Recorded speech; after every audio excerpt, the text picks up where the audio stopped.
to great. There is no other option.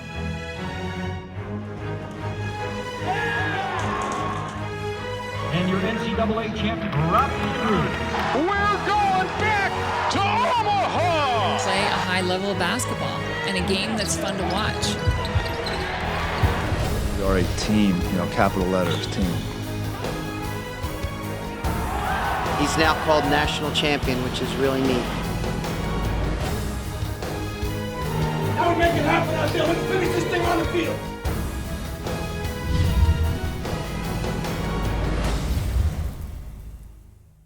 Cavalier Sports Weekly is brought to you by Geico, the Virginia Athletics Foundation, the Virginia Lottery, and by UVA Health System. On this edition of Cavalier Sports Weekly, obviously for us, he's probably our most valuable player.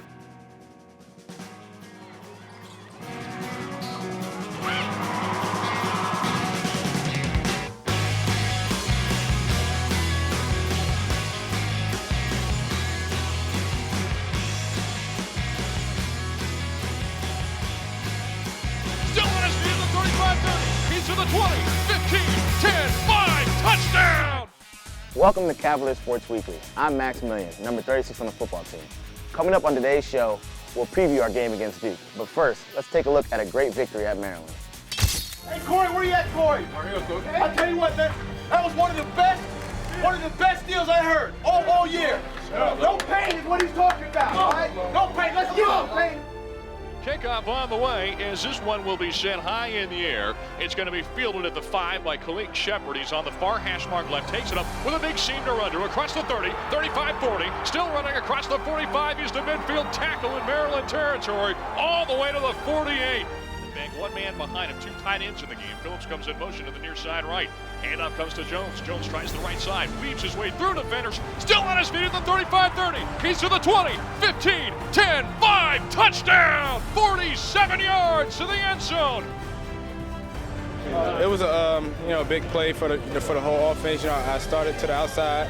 Saw wasn't nothing there, so I brought it back up the middle a little bit, and then the secondary was wide open, so I just ran as fast as I could. But I think it was a good starter for the game. 1st and 10, O'Brien out of the shotgun. Hands it off on a counter. Megan's got room to run to. He's to the near side right across the 35-40. He's down the near sideline across midfield all the way into Virginia's side of the field. Knocked out of bounds to the 41. Now here's O'Brien, or that is Brown again. He throws the ball. It's complete. Touchdown, Maryland. He slings that one to his tight end, Devontae Campbell. So here we go. This is Megan again. Megan's not going to get there. This defense has bowled its back and made a great stop. They came down on the red zone and on the goal line. We just had to make a big stop, and that's what we did. You're talking about a 17-yard kick. This one is on the way. It is up, and it is good.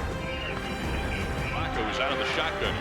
Hands the fakes to handoff. Now he's going to throw the ball downfield. Got a man wide open. Chris Bird makes the catch at the 50. Stays in bounds on the far sideline right. Tiptoes the sideline out of bounds to the 41. Rocco's out of the shotgun. He's got another receiver in the slot near side. Here comes the blitz. Got to get rid of him. Man wide open. Parks makes the catch at the 20. Goodbye. 10-5 touchdown. 35 yards out. Rocco to Parks, and Virginia's tied it up. We knew that we were going to have to stop them, and we were going to stop them early. Being at one point, knowing that we didn't play too well, we just knew that we still had the game in our hands, and that if they didn't score, they didn't win. So our main thing was just come out here and continue to play hard, continue to give great effort. That's what we did. It's Chris Bird, Tim Smith near side left, offset I formation, play action pass. Rocco sells it well, throws over the middle, that's complete. Tim Smith breaks a tackle and stumbles across the 10 to the 9. Dots the eye in the backfield. Handoff to Jones. Tries the left side. Finds the opening and scampers into the end zone. Touchdown, Virginia. We drove the ball down there. We knew it wasn't going to be denied. So, the play that Laser originally called, I aimed for the hole that was, it was called for, but, it was clogged up. So I bounced it out one and didn't see it. So I bounced out another hole, and, that was open. I just stepped in. O'Brien looks left, throws that way, and it's picked off. He looked that way the entire time and threw right into coverage. The lone setback. On 2nd and 10, it's a play-action pass. Pass near side left. It's caught by Milien all alone at the 10. Cuts it to the inside of the 5. He will walk into the end zone. Touchdown! When they got 8 guys in the box trying to stop the run, things have to open up in the passing game for our offense to be special, and they did. And our receivers made plays, line protected me, and we made plays in the passing game, and that's what our offense is designed to do. 3 receivers bunched together to his right, 1 to the left. Takes the snap, drops back to throw. 4th and 10. Heaves it down the sideline. That's intercepted. Easy picking on that far side by McLeod. He's got his 2nd pick of the day. Food was just, we did a great job in the first half, but we could do better. And we knew in the second half, as long as we come out and play better and play UVA style ball, we'll come out victorious. I guess I just had a magnet today. A lot of great calls though. I made plays when they came to me. Pleased with the coaching staff and the players that just have a belief in themselves right now about having a good season, having a successful season. It's always meaningful when you have a chance to talk about teamwork and turnovers and playing tough defense. It's meaningful when it comes to fruition and you watch it out there. It's meaningful when you make the plays, the quarterback makes throws that are downfield that guys can catch and run. It's meaningful when you're able to run the ball, run the clock out when you have the ball to put the game away. So you always hope that there's lessons being learned as games go on, particularly as the season goes on. And so this week coming up presents another challenge, but yet lessons still yet to be learned.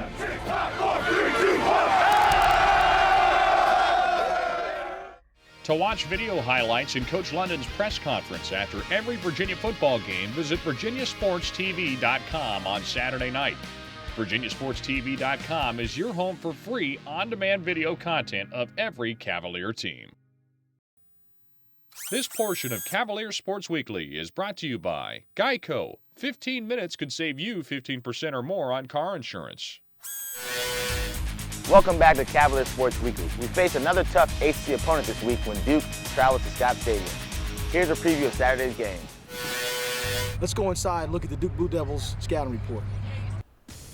Okay, we're inside now. We're going to take a look at Duke's passing game. They have 2 outstanding receivers, Connor Vernon and Donovan Varner, along with their quarterback, Renfrey.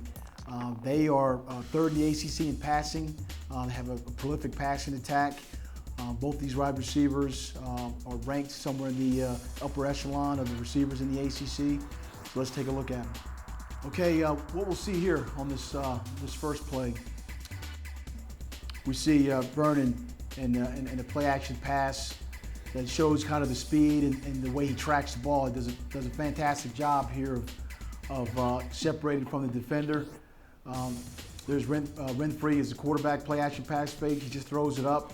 And the goal here is to keep the ball in bounds by throwing it between the numbers and the sideline. And throw it up so the receiver can go get it. And obviously he makes a great play there. Here is Vernon again, another play-action pass. It's a go up and get it type play again. You see him here on a corner that's playing press man coverage.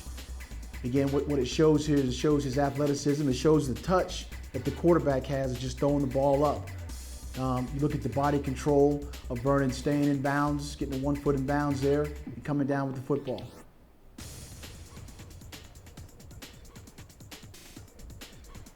Okay, we'll look at another shot here of, we call it kind of a pivot route here. And what they do a great job of is when they're running their routes is they run to where you're not. If they see you standing in a particular place, then they'll pivot away from you. And this is kind of a staple of their offense. Quarterback does a great job. The receiver sees the coverage is kind of a inside coverage, so he pivots outside. Quarterback places the ball, and it's a catch and run situation. So you see why that they convert a lot of these. That they lead the 3rd in the conference in their passing attack. You see why that Vernon is 4th in the conference with yards and receptions because of the quick passing game. The next play here is Donovan Varner in the slot position here. Okay, he's the other receiver that's 10th in the ACC in receptions, and he's up top here. Basically, what they do again is trying to find a void in the coverage, in the zone coverage where you're at. They've been running this offense for a while. The Coach Cutcliffe has brought in with them, and this is what they do. They're in the empty formation here, and you see all the coverages, and you see what they do a great job of just finding the empty spot between the defenders. The quarterback just throws it up, and he does a great job catching the ball and getting extra yardage. This next play here is what you see is that the second quarterback comes in the game, Boone. But what you see Varner faking the end around, the wide receiver around play. That's a staple play in their offense also. And then there's Boone. Boone making a great throw. He's a quarterback that comes in and replaces Renfrey at times. Probably more of the running quarterback, but does show that he has an arm and he can get the ball out there. So there's a fake with the wide receiver sweep. And then the quarterback, Boone, just kind of putting it right on the receiver. And the last shot here is Varner with a 3rd and long quick slant. You see pressures being brought, and again, because the receivers do a great job of reading coverages, reading blitzes, and what type of routes they have to run. The quarterback, Renfrey, puts it on him, catches it. It's 3rd and extremely long, but he almost makes a guy miss, and he almost gets the 1st down. Does a great job catching the ball and avoiding the tackle. So this is kind of their offense. They do run the ball. They've had success running the ball, but they appear to be more successful in throwing the ball, getting the ball in the receiver's hands, Vernon and Varner. So that's a quick look at Duke's offense and some of the things that they do. So hope we see you out there at Scott Stadium on Saturday. This portion of Cavalier Sports Weekly is brought to you by UVA Health System, dedication beyond measure. Men's basketball season is right around the corner. In this week's update, we visit with senior Mike Scott. Cavaliers really missed their tri-captain Mike Scott, 6'8", 242-pound senior from Chesapeake, Virginia. It's probably the first time in my life I ever had to just actually sit down, due to injury, really couldn't play for a year. But, I just became a better vocal leader, became a better captain/coach, just giving players advice and defensive strategy, offensive strategies of what Coach Milien wants. Sometimes as a player, it's better to hear from another player than the coach. They'll give it to Mike Scott. Scott takes it to the lane, forces up a tough shot. He gets the roll with a foul. Takes some big shots. Here's Mike Scott fading away on the other side, and he hits a jumper from the baseline left. It's the challenge of coming from behind. Here's Jontel Evans on the other side. Puts a shot up. No good, but what a follow from Mike Scott. I don't want to heap all these things like, okay, Mike's here, and that's it. We're perfect. Because if I recall, I think Washington beat us pretty bad, and we lost some games early on when Mike was in the lineup. There's no question he was playing some good basketball before he got hurt, and we were starting to, his last 2 games of health were Minnesota and at Virginia Tech. Evans takes it into the paint, now dishes it off. He finds Mike Scott, turns around, banks the shot, up and in off the window. Mike Scott has no answer. He's lost some weight in a good way. He's leaner and more mobile this year. That was one of the challenges I presented him with. Okay, can you become more active and mobile in this offseason? And he's trimmed down as KT has as well. Those are 2 guys that I think you'll notice it, but he's moving better. So I want him to, have a bigger impact in all areas this year. I got up to like 255 after my surgery, eating fast foods, snacks, Krispy Kreme donuts, things I can't eat anymore. Me, Coach Curtis, and Randy Bird sat down, set up a diet for myself. Basically just eating a lot of green foods, salads, definitely a lot of Subway. Doing a lot of running, just basically just shaved off 20 pounds. And I feel great now. I feel probably like my freshman year when I was at the same size. Probably gonna feel like a rookie out there again. The lights, bright lights and everything. It's been a while since I actually played in front of fans and everything, so I'm gonna be a little jitters. Mike Scott gets the offensive rebound and puts it right back up and in off the window.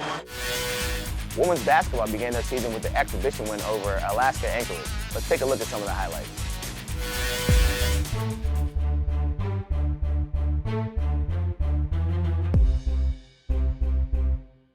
You know, I was excited just to get out there and get the uniforms on and get the jitters out, you know, have our first game. I thought we did a pretty good job in the first half, and I think we came out just flat in the second half and just momentum shifter and got really tentative on offense. We just needed to just settle down offensively. I mean, you know, a couple of people missed some shots and everybody feels like they can't make a shot. The middle was wide open. We just had to flash somebody in the middle and, you know, be aggressive, taking a shot, and, you know, made some really good dump down passes to our other posts, made some easy layups, got fouled, went to the free throw line, and I think they just settled down. So I think the big thing was coming out flat in the second half just prevented us from just carrying that momentum in from the first half. It was really, really good to finally get out here under the lights in our home gym, be back again. It felt like forever.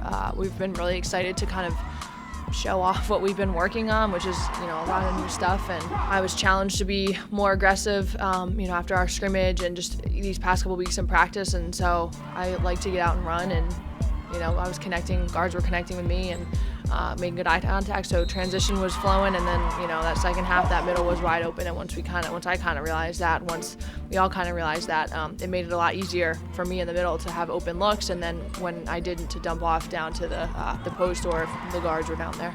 It becomes so mental as you think, like, all of a sudden we were flat, we didn't have any energy, we couldn't make a basket, we were giving up threes, and the minute we make a basket, all of a sudden our defense is better, we're rebounding better, we're out in transition again. I mean, it's so mental, and I think that's what we try and tell the kids. It's just like, you know, we definitely can't have a 10-minute draw, you know, and when you do, we got to be able to do something to change it. And, you know, we don't have many of our defenses in either. We have our man in one zone. So, again, at that point in time, if we had more stuff in, we would change a defense. We would do something different. But, you know, it was a good first game. We got a lot to learn, a lot to work on before our game on Friday. Coming up after the break.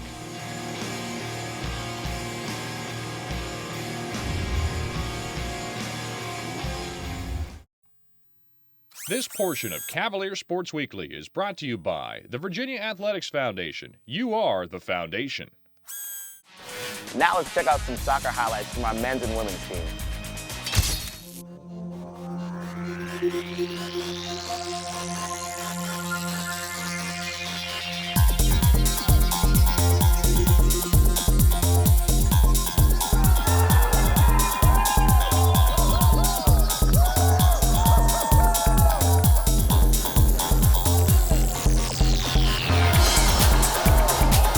To start the first half, the way it came out very aggressive, came after us, got a quick goal, and we're more ready early than we were. I think we slowly responded, and by the start of the second half, when we started that second half, we were in their grill.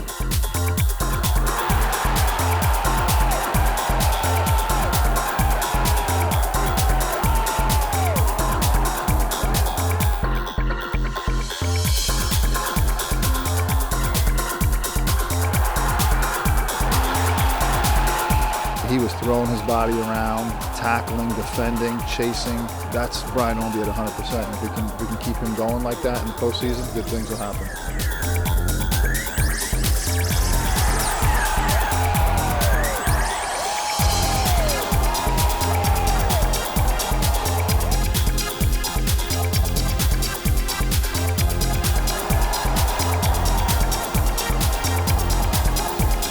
Their second goal was a pretty good goal, and, you know, Spencer made a little bit of a mistake on the third goal, pulling his hands away, thinking the ball was out of bounds, but he also made some very, very good saves.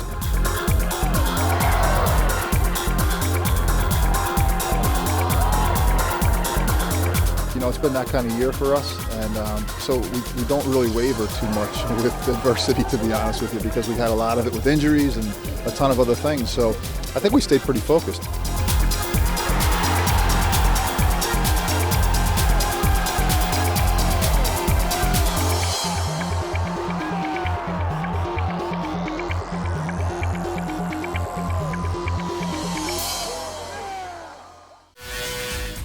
In the past two games, running back Perry Jones has ran, caught, and thrown for a touchdown.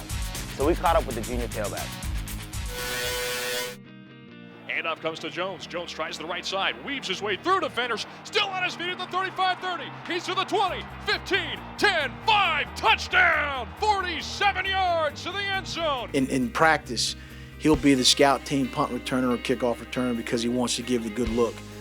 You know, just things like that he does. Just make you marvel at them. Just try to motivate the guys. I know that some people need that extra little push. So I want to be that person that's able to do that for them. So I'm just gonna keep trying to become a better leader, because I know that in order for us to be a good team, that's what we're gonna need. Like I said, he's an outstanding young man too. I mean, he's a better person than he is a player. I know you probably hear that all the time, but with him, truly. Going to hand the ball out to Jones around the left side. Got blockers in front. He's across to the 5. Sidesteps a defender into the end zone. Touchdown, Virginia. We're like a family in the running back room. So, we're doing a good job at running the ball, but it's not all about football. We just, in here creating a bond. Obviously for us, he's probably our most valuable player. And just like I said, just a tremendous athlete that showed on tape that was dynamic. And as an offensive whole, we're just starting to come together more, and I guess you can expect that, coming to the latter part of the season. So we've been working at it in practice every day, and we're just going to keep continuing to do that. To the races across the 50, 40, 30, goodbye! Perry Jones to the end zone on a 78-yard touchdown pass. Thanks for watching Cavalier Sports Weekly. Our football team is on the road next week against Florida State, but there are still some great home matches in Charlottesville. Men's basketball opens their season Sunday against South Carolina State at John Paul Jones Arena. Our women's basketball plays High Point also at John Paul Jones Arena. Our volleyball team hosts Maryland and NC State at Mem Gym. And check virginiasports.com for the NCAA schedule for men's and women's soccer. We'll be back next week with some more game highlights and stories from Virginia athletics. I'm Max Milien, and until next time, go Hoos! Cavalier Sports Weekly is brought to you by Geico. 15 minutes could save you 15% or more on car insurance. And by Virginia Lottery, helping Virginia's public schools.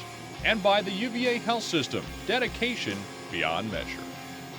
And by the Virginia Athletics Foundation. You are the foundation.